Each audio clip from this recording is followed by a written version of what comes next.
All right, for this video, I wanted to give you an update on the 2022 tax refunds. So we should see more refunds being processed now that the PATH Act has lifted. So for those of you who are unfamiliar with that, basically it was an act that's passed several years ago that said even if you file your return really early, so let's say end of January, the IRS has to hold the returns for processing and they can't release any refunds if you're claiming either the earned income tax credit or the child tax credit or that additional child tax credit. So a lot of taxpayers filed and they saw their return was accepted back in January and they've gotten no updates. That's likely the reason.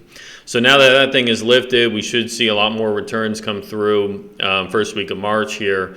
March 7 is probably the next direct deposit target date, so be on the lookout for those.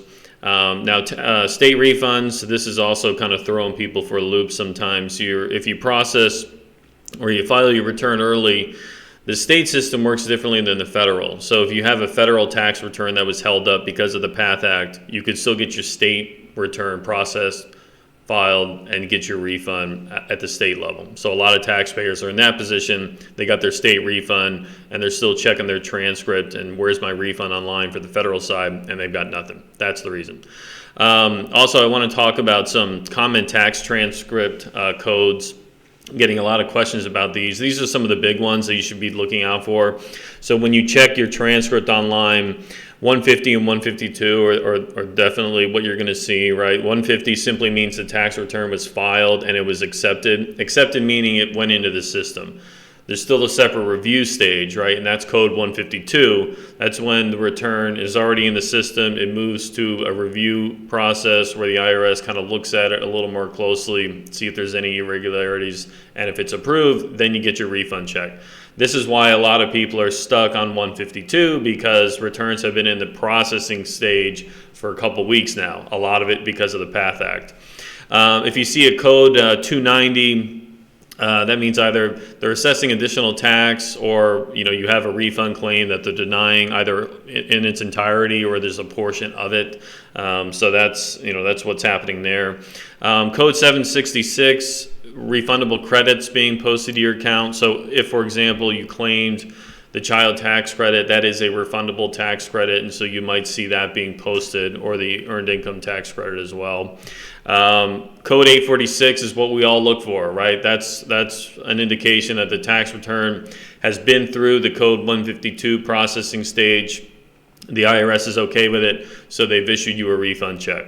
If you had direct deposit set up, you get it that way.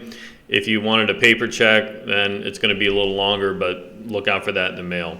Another one that's coming up a lot is 971.